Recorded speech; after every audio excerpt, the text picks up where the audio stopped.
네, 여러분, 이렇게 고난주간 새벽 기도에 함께 오신 여러분들을 주님의 이름으로 환영합니다.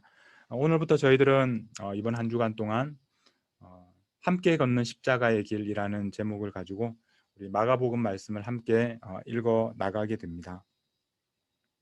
우리가 어떤 일을 시작할 때 기도로 시작해야 된다라는 것은 알고 있지만 사실 우리가 막상 일을 하고 보면 기도하는 것보다는 먼저 우리가 급하다고 생각하는 일을 먼저 하는 것이 우리의 보통의 모습입니다.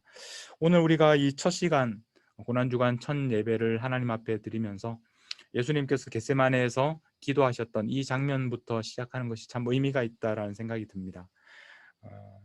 예수님께서 마지막으로 십자가에 달리시기 전에 기도하셨던 곳이 바로 겟세마네이고, 또 이 겟세마네가 예수님의 그런 십자가에서 굉장히 중요한 위치를 차지하고 있습니다. 예수님께서 십자가를 지셔야 하는데 오늘 겟세마네에서 예수님이 확인하고 있는 것이 뭐냐면, 예수님이 십자가를 지는 것이 하나님과 도대체 어떤 관계에 있는가 하는 것입니다.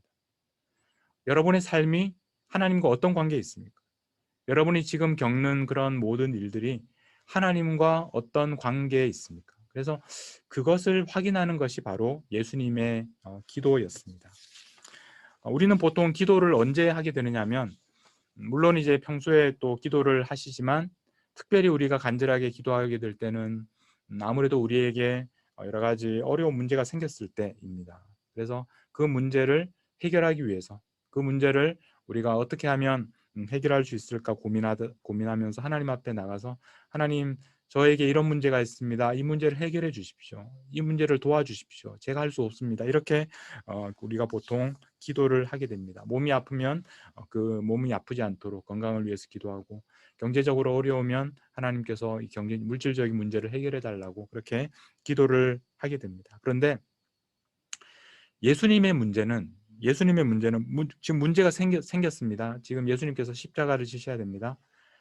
그런데 예수님의 지금 관심은 그 십자가를 없애달라고, 그 어려움을 이제 없애달라고 그렇게 원하셨지만, 예수님께서 기도하신 내용을 보면 예수님에게는 그 문제가 하나님의 뜻이라는 것, 예수님께서 십자가를 지시는 것이 하나님의 뜻이라는 게 문제였습니다. 고난을 당하시는데 그 고난을 하나님께서 없애주시는 것이 아니라 고난 당하는 것 자체가 하나님의 뜻이라는 것입니다. 그래서 예수님에게는 이 기도가 고난을 없애달라는 그런 기도가 아니라 결국 예수님의 그 하나님의 뜻에 순종하겠다는 기도가 되었습니다. 예수님께서 이 고민을 하신 것은 사실 이 겟세마네가 처음이 아닙니다.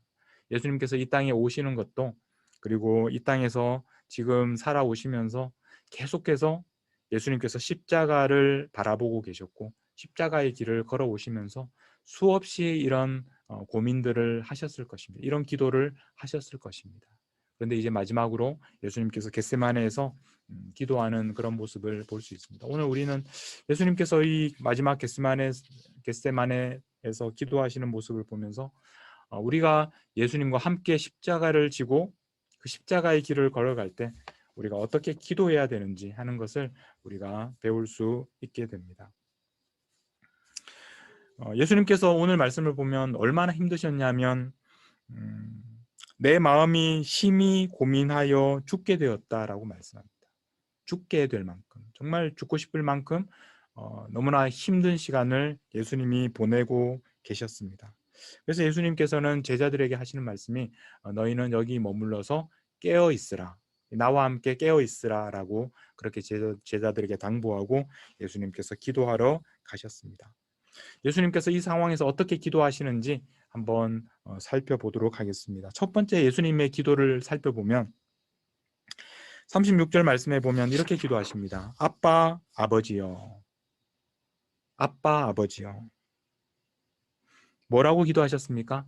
하나님을 부르는 것으로부터 시작해서 기도를 하셨는데, 하나님을 아빠라고 부르셨습니다. 이 아빠라는 말은 우리는 뭐 아빠 그러면 무슨 말인지 잘 알지만, 사실은 이 아빠라는 말은 한국말이 아니라 히브리 말입니다. 히브리 말로 아빠라고 지금 예수님께서 부르고 계시는 것입니다. 예수님께서 이 땅을 살아가실 때 실제로 하셨던 그 말을 우리는 지금 듣고 있습니다. 예수님께서 아빠라고 하나님을 부르셨습니다.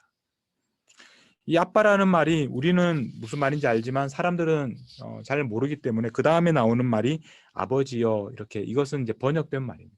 아빠라는 말을 번역해서 아버지라고 번역을 하고 있습니다. 예수님이 아무리 바쁘고 힘드실 때에도 결코 중단하지 않았던 것이 바로 이 하나님과의 관계였습니다. 하나님을 아빠라고 부르는 것, 하나님과 친밀한 관계를 이렇게 계속해서 누리는 것, 이것은 예수님께서 이 생애를 사시면서 끝까지 포기하지 않으셨던 바로 중요한 하나님과의 관계였습니다.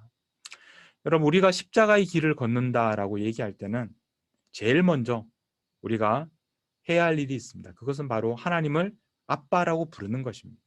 하나님과의 관계를 우리가 경험하고 그 관계, 친밀한 관계를 계속해서 누리는 것입니다. 하나님과 연결되어 있지 않으면, 우리가 하나님을 아빠라고 부를 수 없다면 우리는 십자가의 길을 우리의 힘으로 결코 걸을 수 없을 것입니다. 예수님도 십자가의 길을 걷기 위해서 하나님을 아빠라고 부르시면서 하나님께 나아가셨습니다. 하나님을 부르는 일부터, 하나님을 아빠라고 부르는 일부터 시작하십시오. 여러분, 십자가의 길은 하나님을 아버지라고 부르는 것에서 시작합니다. 그리고 두 번째로 예수님의 기도를 살펴보면, 예수님은 예수님의 뜻이 이루어지기를 기도하시는 것이 아니라 아버지의 뜻이 이루어지기를 기도하십니다. 이것이 바로 예수님의 기도였고, 이것이 바로 예수님이 십자가의 길을 걷는 모습이었습니다. 예수님께서는 기도하십니다. 나의 원대로 마시옵고 아버지의 원대로 하옵소서. 하나님의 뜻이 이루어지는 것, 그것이 바로 우리의 십자가의 길입니다. 우리가 원하는 대로 이루어지는 것이 아니라 하나님께서 우리의 삶에 원하시는 것, 그것이 이루어지는 그런 삶을 살아가는 것이 바로 십자가의 길이라는 것입니다. 그리고 세 번째로 예수님의 기도를 우리가 살펴보면, 예수님께서 그 기도를 한 번만 기도하시고 이제 됐다, 이제 산에서 내려가자, 이렇게 하신 것이 아니고, 예수님께서는 똑같은 내용의 기도를 세 번 반복하셨습니다. 세 번 기도하셨습니다. 한 번 기도하시고 다시 제자들에게 돌아오셨다가, 다시 기도하시고 또 제자들에게 돌아오셨다가, 마지막으로 세 번 기도하셨습니다. 예수님께서 왜 세 번이나 기도하셨을까요? 그것은 분명히 하나님의 뜻을 분명하게 확인하기 위해서입니다. 하나님께서 예수님에게 하시는 그 음성을 분명하게 듣기 위해서였습니다. 세 번이나 반복해서 기도한다는 것은 사실 쉬운 일이 아닙니다. 한 번 기도하기도 쉽지 않은데 세 번 기도하는 것은 쉬운 일이 아닙니다. 시간도 많이 걸립니다. 그리고 육체적으로도 굉장히 힘든 일입니다. 그러나 예수님께서는 기도하실 때 이렇게 세 번 기도하셨습니다. 예수님께서는 이 땅을 살아가실 때 끊임없이 기도하셨고 반복해서 기도하셨습니다. 우리들도 마찬가지입니다. 우리가 하나님의 뜻을 안다고 해서 그냥 한번 하나님 감사합니다, 하나님 이렇게 하겠습니다, 하나님 이렇게 간단하게 한번 기도한다고 우리의 기도가 완성되는 것이 아닙니다. 기도는 노동입니다. 기도는 끊임없이 반복해야 하고, 기도는 끊임없이 되풀이해야 하고, 끊임없이 우리가 무릎 꿇어야 하는 것이 바로 기도입니다. 성경 말씀에 보면 중언부언하지 말라, 그런 말씀이 있습니다. 그 말을 우리가 생각하면서 기도 한 번 했던 기도는 두 번 할 필요가 없구나, 그렇게 해석하시면 안 됩니다. 중언부언이라는 것은 이 바리새인들이 사람들 앞에서 나는 참 열심히 기도하는 사람이다 라는 것을 보여주기 위해서 쓸데없이 똑같은 기도를 중얼중얼 되풀이하는 그런 기도를 중언부언이라고 하는 것입니다. 그러나 예수님께서는 같은 기도를 끊임없이 반복해서 기도하셨습니다. 예수님께서 우리에게 주기도문을 가르쳐 주시면서 그것을 매일같이 기도하라고 하셨습니다. 우리는 기도가 날마다 우리가 되풀이하고 반복하는, 일상적으로 늘 우리가 하는 그런 노동처럼 하는 기도가 되어야 합니다. 예수님의 기도는 이렇게 세 가지, 첫 번째는 하나님을 아빠, 아버지라고 부르는 것으로 시작했고, 또 자신의 뜻이 아니라 아버지의 뜻을 구하는 그런 기도였고, 그리고 세 번째는 반복하는, 끊임없이 되풀이하는 기도였다라는 것을 우리가 알게 됩니다. 그런데 예수님의 이 겟세마네에서의 기도를 우리가 살펴보면, 물론 예수님의 기도를 우리가 배워서 우리도 이렇게 기도해야지라고 우리가 생각할 수도 있겠지만, 여기에서 또 다른 대조가 되는 사람들의 모습이 나옵니다. 그것은 바로 제자들입니다. 예수님의 제자들, 그리고 그 제자들 중에서 가장 아주 핵심적인 그룹이라고 할 수 있는, 예수님의 수많은 제자들이 있었지만 그 중에 탑3라고 볼 수 있는 사람들이 바로 베드로와 야고보와 요한인데, 이 세 사람이 지금 예수님과 함께 지금 겟세마네에 왔습니다. 그런데 이 제자들은 예수님처럼 기도하지 않고 예수님처럼 깨어있지 못하고 잠들어 버렸습니다. 왜 잠들었을까요? 몸이 피곤하니까 잠이 들었습니다. 피곤하니까 잠이 오는 것이 당연합니다. 그래서 우리는 이 모습을 보면서 굉장히 은혜를 받습니다. 공감을 많이 합니다. 이 예수님의 제자들, 이 대단한 분들도 피곤하니까 이렇게 주무셨구나. 그러면서 하시는 말씀이 마음에는 원이로되 육신이 약하도다. 예수님의 이 말씀이 우리에게 참 위로가 되고 공감이 되고, 그래서 우리는 힘들 때마다, 또 우리가 정말 하나님의 그런 뜻대로 하지 못할 때마다 우리는 마음에는 원이로되 육신이 약하도다. 그러면서 우리 자신을 합리화하게 됩니다. 자, 그러면 예수님의 제자들이 잠들었는데 우리들은 어떻습니까? 그럼 우리들도 잠들어도 괜찮습니까? 예수님의 제자들도, 하물며 이렇게 대단한 제자들도 잠들었는데 우리가 어떻게 깨어 있을 수 있겠습니까? 우리도 잠드는 것이 당연하지 않겠습니까? 이렇게 생각하면 되겠습니까? 여러분, 우리는 제자들과 그 상황이 다릅니다. 처지가 다릅니다. 제자들이 잠든 것과 우리들이 잠든 것, 이것을 우리가 비교할 수가 없습니다. 왜냐하면, 자, 지금 제자들이 왜 잠이 들었는지를 여러분 가만히 생각해 보셔야 합니다. 지금 제자들은 지금 어떤 일이 지금 일어나고 있는지를 모릅니다.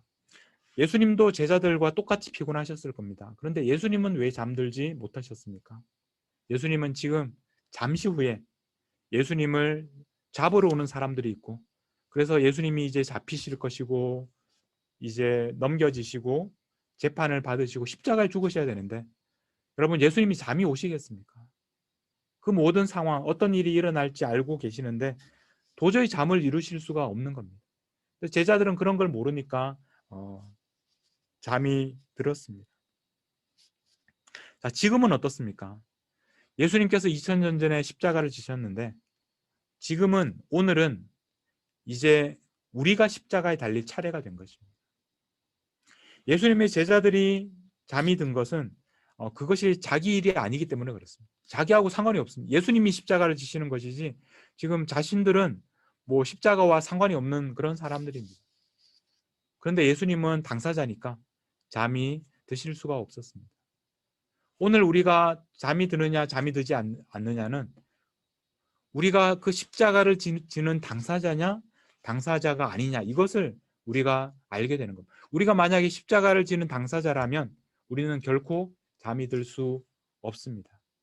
이것이 바로 예수님께서 우리에게 깨어 있으라라고 하신 말씀입니다.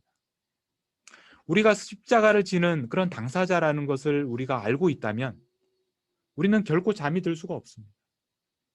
그러나 우리가 십자가와 무관한 삶을 살고 있다면 우리는 피곤하면 잠드는 것이 너무나 당연할 것입니다.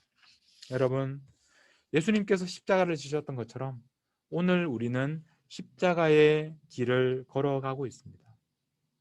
이제는 예수님이 아니라 우리가 십자가를 져야 할 때입니다. 그러므로 우리가 잠이 들 수가 없는 것입니다. 우리가 깨어 있어야 하는 것입니다. 예수님이 밤새 깨어서 기도했던 것처럼 오늘 우리는 주님 앞에 깨어서 기도하면서 나아가게 될 것입니다. 여러분, 우리가 깨어 기도한다는 것은 오늘이 우리의 생의 마지막 날인 것처럼 그렇게 살아가는 것입니다. 여러분, 오늘이 우리의 생의 마지막 날이라면 여러분들은 어떻게 살아가시겠습니까? 오늘이 여러분의 생의 정말 마지막 날이라면 오늘 하루를 무슨 일을 하면서 보내시겠습니까? 우리가 그것을 모르기 때문에 우리는 오늘 말고도 수없이 많은 날이 있을 것이라고 생각하기 때문에 우리는 깨어서 기도하지 못하는 것입니다. 한국에 있는 제 동기 목사 중에 얼마 전에 딸 아이를 하늘로 먼저 보낸 친구가 있습니다. 그 아이는 태어날 때부터 굉장히 희귀한 병을 앓으면서 태어났고 평생을 굉장히 고통 속에서 보냈는데 저는 그 아이를 어릴 때 만난 적이 있었는데 아마 오래 살지 못하고 몇 년 살지 못하고 하나님께서 데려가실 거라고 생각을 했습니다. 그런데 최근에 소식을 들었는데 지난 한 2주 전에 하늘로 떠났습니다. 20년 2개월이라는 그런 짧은 생애를 마치고 떠났습니다. 그런 삶을 보면서 참 많은 생각들을 하게 됐는데 우리가 얼마나 더 살지를 사실을 알지를 못합니다. 그것이 바로 우리가 깨어 있어야 하는 이유입니다. 만약 오늘이 우리의 생의 마지막 날이라면 여러분들은 어떻게 사시겠습니까? 여러분들은 어떤 기도를 하나님께 드리시겠습니까? 정말 우리가 깨어서 기도해야 되지 않겠습니까? 우리가 정말 십자가를 져야 한다면, 우리가 십자가를 져야 할 차례라면 이제 우리가 새 날이 밝고 바로 그날 우리가 십자가를 져야 하는 그 날이라면 우리는 이 시간을 어떻게 보내야 하겠습니까? 우리가 정말 깨어서 기도해야 하지 않겠습니까? 여러분, 그럼에도 불구하고 우리는 여전히 깨어서 기도하지 못할 때가 참 많습니다. 열심히 우리의 마음을 새롭게 하고 이제 깨어서 기도해야겠다라고 생각하지만 우리는 여전히 과거의 습관이 남아서 또 잠들어 있는 그런 우리의 모습들을 발견하게 됩니다. 그런데 참 감사한 것은 그럴 때마다 우리가 위로가 되는 것은 지금도 예수님께서는 깨어서 우리를 위해서 기도하고 계신다라는 것을 우리가 알기 때문입니다. 예수님께서 제자들이 잠들어 있을 때도 깨어서 기도하셨던 것처럼 지금도 예수님께서는 우리를 위해서 우리가 시험에 들지 않도록 하기 위해서 지금도 하늘에서 우리를 보시면서 기도하고 계신다라는 것입니다. 우리를 위해서 중보하고 계시는 그 예수님을 우리가 기억하면서 우리는 다시 한번 일어날 수 있고 다시 한번 힘을 낼 수가 있습니다. 오늘 말씀을 이제 마무리하려고 합니다. 여러분, 우리는 예수님처럼 십자가를 지는 사람들입니다. 예수님만 십자가를 지시고 우리는 구경하는 사람이 아니라 이제 우리가 예수님처럼 십자가를 져야 할 때입니다. 십자가를 지기 위해서는 우리는 먼저 기도의 자리로 나가야 합니다. 깨어 있어야 합니다. 깨어서 기도하는 일부터 시작해야 합니다. 우리의 생의 마지막 날을 사는 것처럼 우리는 그렇게 깨어서 기도해야 합니다. 우리가 기도할 때 예수님의 기도를 우리가 배워야 합니다. 예수님께서 기도하신 모습을 보면 첫 번째로는 하나님을 아빠라고 부르면서 기도하셨습니다. 그리고 두 번째로 자신의 뜻이 아니라 아버지의 뜻이 이루어지기를 기도하셨습니다. 그리고 마지막으로 예수님은 반복해서 3번이나 기도하셨습니다. 여러분, 이제 이 고난주간을 시작하시면서 여러분의 기도가 바로 이런 기도가 될 수 있기를 바랍니다. 그래서 예수님처럼 십자가를 지기 위하여 하나님 앞에 나아가셔서 깨어서 기도하시는 우리 모든 성도님들이 되실 수 있기를 주님의 이름으로 축복합니다.